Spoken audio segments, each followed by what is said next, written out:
Hello everyone, welcome back to the channel. Day 84 पर आ गए हैं हम। इंटीजर सॉल्व कर रहे हैं जेई एडवांस के लिए और बहुत ही अच्छे इंटीजर्स कर रहे हैं। तो 2 हफ्ते से भी कम का टाइम बचा है, फटाफट से क्वेश्चंस पर आ जाते हैं।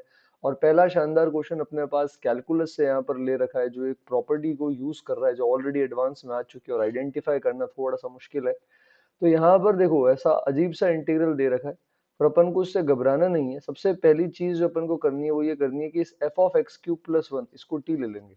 तो अगर आप F of x cube plus one को टी ले लेंगे तो वहां से आपके पास 3x square into F dash of x cube plus one D x, ये पूरा पार्ट जो है ये आपका डी टी बन जाएगा। तो यही चीज अपन भी यहाँ पर यूज करने वाले हैं। तो इसके केस में ये इंटीग्रेशन तो अपन अलग से कर सकते हैं, -3x स्क्वायर वाला जो इंटीग्रल हमें यहाँ पर दिख रहा है ना। तो -3x स्क्वायर का इंटीग्रल एक्स क्यूब हो जाएगा और 0 से 2 की लिमिट लगाएंगे तो 8 आ जाएगा। तो इसको 8 को तो भेज देते हैं उधर।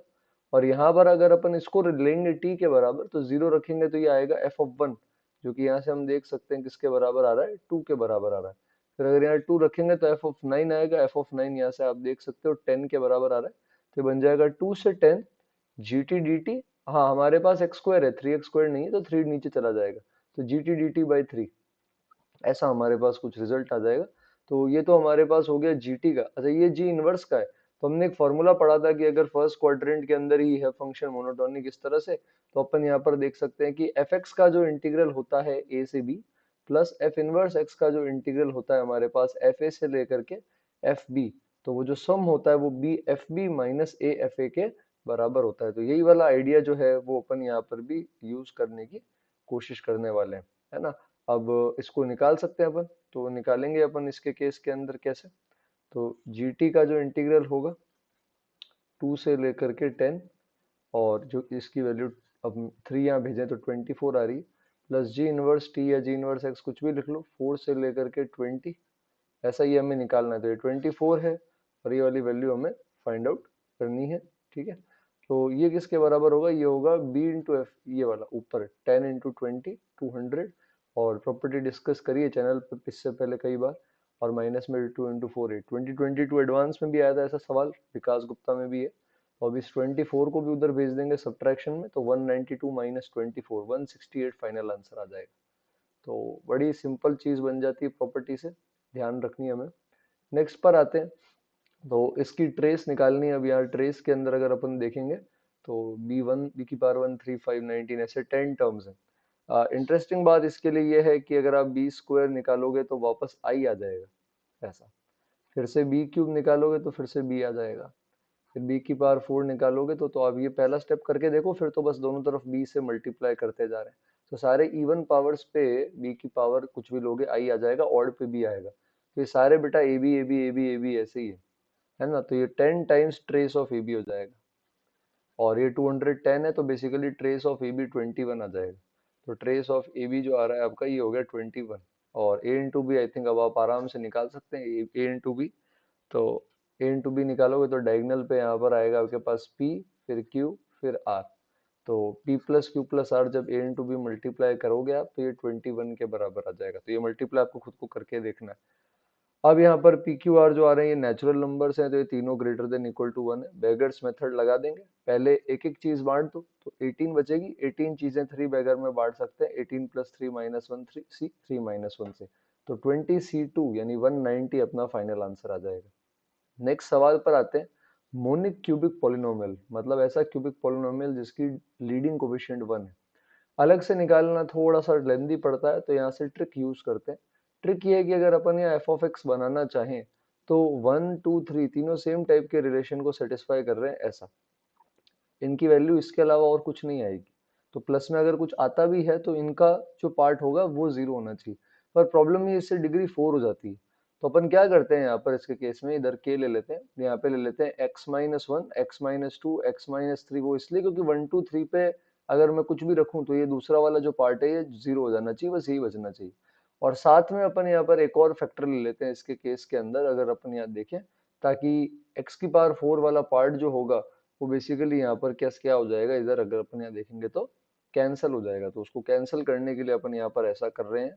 तो इसको केस के अंदर अपन यहाँ पर x माइनस सी ले लेते हैं। अब ब्रैकेट खोलते वक्त k और c की वैल्यू कैसे निकालेंगे। क्योंकि एक्स की पावर 4 कट जाना चाहिए, तो k इंटू एक्स की पावर 4 प्लस एक्स की पावर 4 ये वाला पार्ट चला जाना चाहिए ऐसा। तो ये जो k की वैल्यू है ये आ जाएगी -1।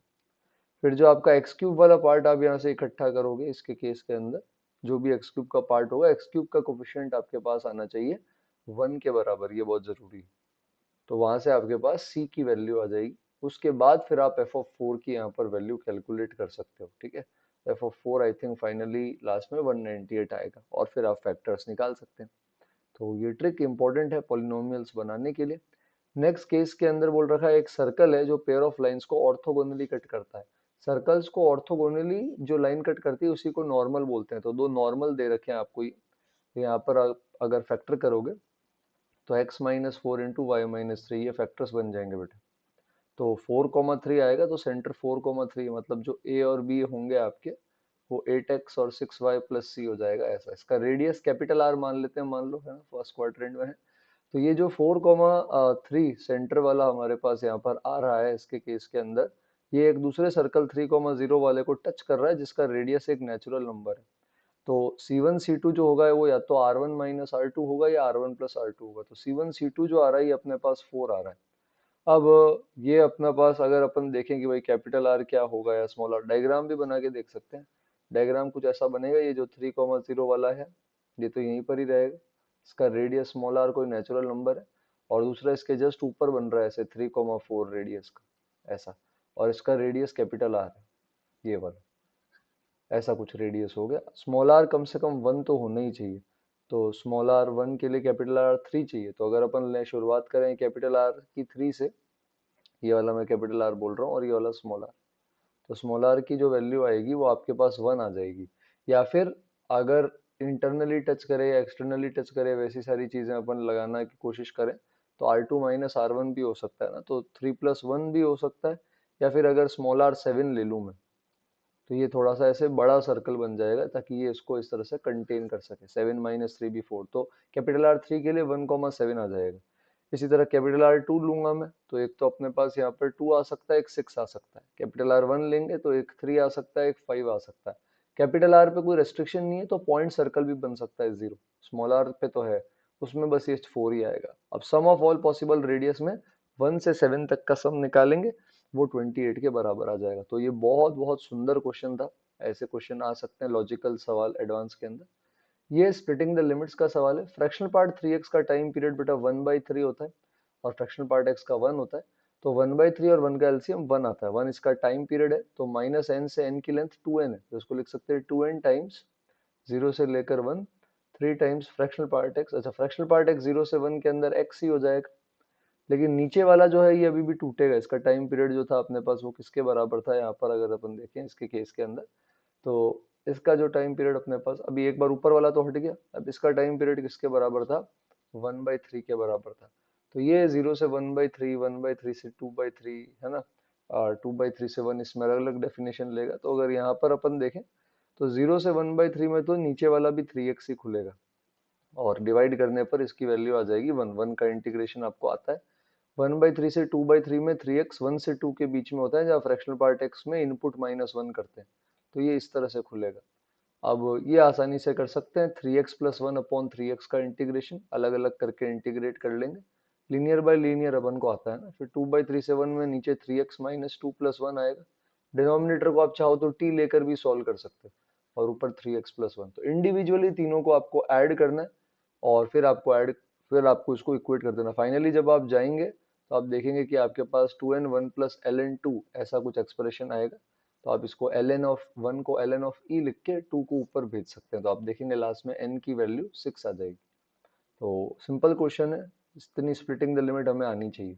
नेक्स्ट थोड़ा लेंदी सवाल है, लेकिन इनवर्स है, तो हमें इनवर्स का डिफरेंशिएशन कैसे करते हैं, क्या करते हैं, इस बात का अच्छे से यूज करना आना चाहिए। तो सवाल के अंदर fx दे रखा है, डायरेक्ट इनवर्स निकाल नहीं सकते, पर हाँ cofx बराबर x, एक तो इस बात का यूज कर सकते हैं अपन, ठीक है। अब मतलब f ऑफ a अगर b है तो g ऑफ b a होगा, और डिफरेंशिएशन अगर अपन करते हैं इसका, तो g dash of f of x जो आएगा चेन रूल से, ये 1/f डैश x के बराबर आएगा। तो अब आपको g ऑफ x का करना है, तो ये बन जाएगा बेटा g dash of g of x into उसके अंदर g ऑफ x का डिफरेंशिएशन, तो g डैश ऑफ gx और इनटू में अंदर जो जी डैश एक्स है इसका डिफरेंशिएशन। हमें इस तरह से जो है इसका डिफरेंशिएशन करना है और 24 पे करना है। तो सबसे पहले देखते हैं जी ऑफ 24 होगा क्या। जी ऑफ 24 मान लो ए के बराबर है ना। जी ऑफ 24 ए है तो मतलब एफ ऑफ ए जो है वो 24 के बराबर आना चाहिए। एफ की वैल्यू कब होती है 24 पे, 2 रखे तो क्या आता है 8 प्लस 12 20, नहीं 8 प्लस 6 8 16 प्लस, हाँ तो जी ऑफ 24 2 आ रहा है मतलब, क्योंकि एफ ऑफ 2 की वैल्यू 24 आ रही, तो जहाँ जहाँ अब अपन एक्स पुट करेंगे तो ऐसा बन जाएगा G dash of G of 24 into G dash of, यहाँ पर देखिए जी ऑफ 24 2 आ गया था ना, सॉरी, हाँ तो जी ऑफ 24 2 आ गया था, तो G dash G of 2, ji dash of यहाँ पर आ जाएगा जी ऑफ 24, ये आ जाएगा 2 के बराबर। और x अपन ने यहाँ पे क्या रखा था, x अपन ने रखा था 24, तो जी डैश ऑफ 24 ऐसा। तो ये कुछ ऐसा बन रहा है जी डैश 24, जी ऑफ 24 होता है 2, तो जी डैश ऑफ 2 और जी ऑफ 2। अब जी ऑफ 2 2 कब बनता है, 2 बनेगा 0 पे, तो अगर अपन इसमें देखेंगे तो एफ ऑफ 0 की जो वैल्यू है वो 2 के बराबर आ जाएगी, है ना। तो जी ऑफ 2 जो होगा वो 0 होगा, तो ये बन जाएगा जी डैश ऑफ 0, है ना। और इसके केस के अंदर आ जाएगा ये जी डैश ऑफ 2 और जी डैश ऑफ 24। अब जी डैश 24 निकालें कैसे, उसके लिए यहाँ 24 चाहिएगा, तो यहाँ 24 आ रहा था 2 रखने पे, तो दोनों तरफ 2 रख देंगे, तो जी डैश ऑफ 24 हो जाएगा 1 बाय एफ डैश 2, है ना। एफ डैश 2 आप निकाल सकते हो, तो ये वाला पार्ट बन जाएगा 1 by f dash 2। Ji dash of 2 कहाँ बन रहा था, 2 कहाँ बनेगा 0 रखने पे, तो ये बन जाएगा 1 बाय एफ डैश 0। और जी डैश में यहाँ 0, एफ ऑफ एक्स 0 कब होगा, 0 आई थिंक -1 रखने पे आ रहा है, तो ये बन जाएगा 1 बाय एफ डैश -1। तो आपको 1 upon F dash -1 F dash 0 F dash 2 का प्रोडक्ट चाहिए, और एफ डैश आप यहाँ पर निकाल के अब इसके अंदर 0 -1 2 पुट करके मल्टीप्लाई कर सकते हैं। फाइनल आंसर अगर अपन देखेंगे तो 139 आएगा, आप वेरीफाई कर सकते हैं। तो ये ट्रिक हमें आनी चाहिए गोफ एक्स बराबर एक्स से जी और एफ निकालने की और डिफरेंशिएशन भी निकालने की। नेक्स्ट सवाल पर आते हैं, ये एसओटीज पर बेस्ड है। तो बोल रहा है उन सारे सर्कल के रेडियस के रेसिप्रोकल का सम बताओ जो इन लाइंस को टच करते हैं। तो लाइंस बड़ी सिंपल है, फैक्टर कर देंगे अगर अपन तो ऐसी लाइंस आ जाएंगी जिसमें से एक हो जाएगी एक्स एक्सिस, एक वाई एक्सिस, और एक कोई लाइन ऐसी जा रही मान ये। तो ये हो गया 0 0, ये आ जाएगा आपके पास 4,0 और ये 0,-2। तो आपको सारी साइड्स पता है, 2 4 √20, है ना। और आपको एरिया भी पता है, डेल्टा पता है, एबीसी पता है। क्यों बोल रहा हूँ मैं, क्योंकि 3 लाइंस को टच करने वाले 4 सर्कल होते हैं, एक इन रेडियस और 3 हमारे पास एक्स रेडियस होते हैं जो एक्सटर्नली टच करते हैं, जो एक्सटर्नल एंगल बाइसेक्टर के इंटरसेक्शन पॉइंट पे आते हैं। ये तो स्मॉल आर होता है आपके पास डेल्टा बाय एस, डेल्टा पता है, एस पता है, निकाल सकते हो। स्मॉल r1 एक्स रेडियस जो होता है ये होता है delta by S minus A, capital A के सामने वाला जो सर्कल एक्सटर्नली साइड को टच करता है, बी के सामने वाला delta upon S minus B, और सी के सामने वाला डेल्टा अपॉन एस माइनस। तो आपको यहाँ पर इनके रेसिप्रोकल का सम पूछा, यानी आपको S by delta, S minus A by delta, S minus B by delta और प्लस में S minus C by delta पूछा। डेल्टा आपको पता है, साइड्स आपको पता है, और इनको अब बड़े ही आराम से आप क्या कर सकते हैं, ऐड कर सकते हैं। तो इन सबको अपन ऐड करेंगे, तो आई थिंक फाइनल जो इनको ऐड करने पर आंसर आ रहा है ये √5 + 1 का स्क्वायर बाय 4 ऐसा कुछ बनेगा, और फिर इसको इसके बराबर कर देंगे, है ना। cos 36 अगर आपको याद हो तो √5 + 1/4 होता है, तो वैसा कुछ यहाँ पर आप यूज करने की कोशिश कर सकते हैं। तो K2 और P5 आएगा, फाइनल आंसर लिखा है, और ये तरीका ध्यान रखेंगे, है ना, फॉर्मूला ध्यान रखेंगे। नेक्स्ट वाले पर आ जाते हैं, ये क्वाड्रेटिक के मैनिपुलेशन ऑफ रूट्स का कंसेप्ट है, ट्रांसफॉर्मेशन ऑफ रूट्स भी बोलते हैं। तो ये सारे रूट्स जो हैं रेसिप्रोकल में लेकर ऐड करते हैं, तो इसका मतलब ऐसा लग रहा है कि मुझे इन सब के लिए, क्योंकि ये सब इसको सेटिस्फाई करते हैं, तो मुझे बेसिकली x² - 5x + 10 इसकी वैल्यू का आइडिया होना चाहिए, पर ये तो बाई क्वाड्रेटिक है। तो आप यहाँ से क्या कर सकेंगे, इसको लॉन्ग डिवीजन में डिवाइड करने की कोशिश करेंगे, है ना। तो लॉन्ग डिवीजन आता है आप सभी को, तो आपको लॉन्ग डिवाइड करना है, मैं रिजल्ट लिख लेता हूँ, आप भी ट्राई करेंगे। तो लॉन्ग डिवीजन करेंगे तो डिवाइड करने पर ये क्वोशिएंट और रिमाइंडर अपने पास बचेगा। तो इसका मतलब ए बी सी डी जो है वो तीनों के तीनों इस रिलेशन को सेटिस्फाई, चारों के चारों इसको सेटिस्फाई करते हैं, क्योंकि ऊपर वाली बाई क्वाड्रेटिक को सेटिस्फाई करते हैं, वो चारों के चारों इस रिलेशन को सेटिस्फाई करते हैं। या 2 आएगा, सॉरी, ऐसा। तो आपको डिवाइड करके देखना है। अब हमें तो बस यही वाली वैल्यू चाहिए, तो इस 2 को भी अपन 10 माइनस 8 लिख देते हैं ऐसा। तो ये बन जाएगा x square minus 5x plus 10 का whole square minus 8 times X square minus 5x plus 10 plus 12 और ये बराबर आ जाएगा 0 के। ए बी सी डी सब इसी को सेटिस्फाई करेंगे, इसको भी के लिए टी मान लेते हैं। तो T square minus 8t plus 12 ये 0 के बराबर आ जाएगा। तो टी की दो वैल्यू आ जाएगी 2 और 6, है ना। और टी खुद एक क्वाड्रेटिक है, तो मतलब कोई दो रूट होंगे, मान लो ए और बी, जहां पर x square minus 5x plus 10 की वैल्यू 2 आ रही है, और कोई दो रूट होंगे सी और डी जहाँ पे इसकी वैल्यू 6 आ रही है ऐसा। तो जब अपन रेसिप्रोकल करके ऐड करेंगे तो दो जगह तो 1/2 प्लस 1/2 आ जाएगा, और दो जगह अपने पास 1/6 प्लस 1/6 आ जाएगा। तो 1/2 plus 1/2 plus 1/6 plus 1/6 final answer 4/3 हो जाएगा, और 4 प्लस 3 7 आ जाएगा जो अपन से पूछा है। तो ट्रांसफॉर्मेशन ऑफ रूट्स का बहुत ही अच्छा सवाल है। नेक्स्ट इंटीग्रेशन का लॉजिकल सवाल है। अब ये tan इनवर्स के अंदर अगर आपको याद हो तो नीचे 1/1 प्लस एक्स स्क्वायर जैसी फॉर्म होनी चाहिए।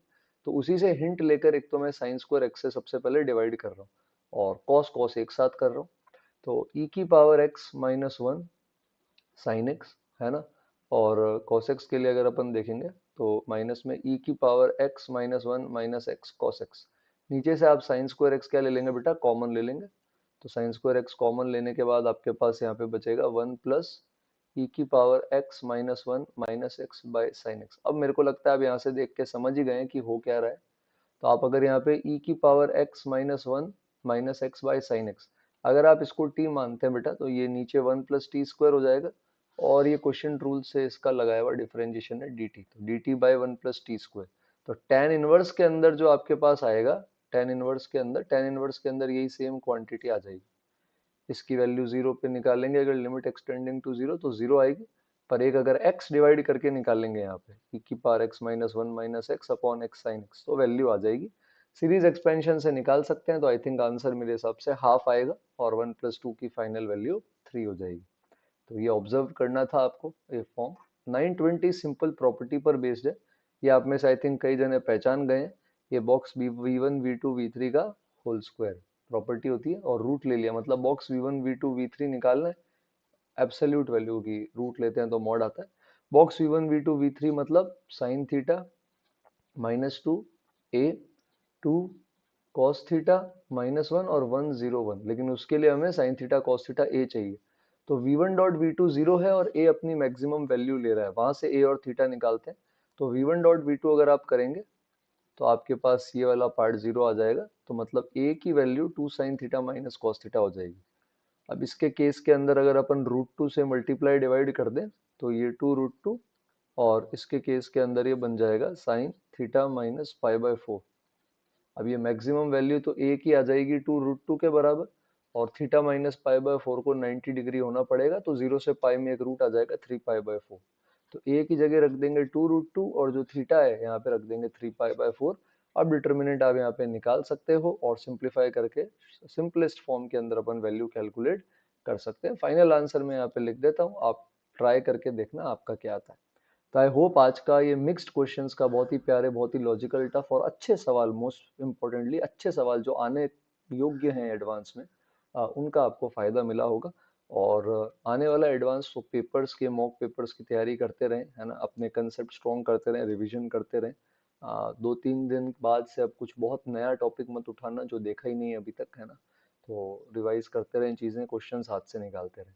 तो कल मिलेंगे डे 85 पे। अगर आप नए हैं तो सब्सक्राइब जरूर करें। जो भी पूरी प्लेलिस्ट है 84 डेज की, लिंक डिस्क्रिप्शन में है। सारे तो नहीं, जितने हो सकते हैं आप ट्राई कर सकते हैं, है ना। ऐसा कुछ नहीं कि सर डे 1 करें या 8 करें, लिंक्ड नहीं है मोस्टली, तो आप कर सकते हैं। और पसंद आया है तो आप कमेंट जरूर करें, है ना।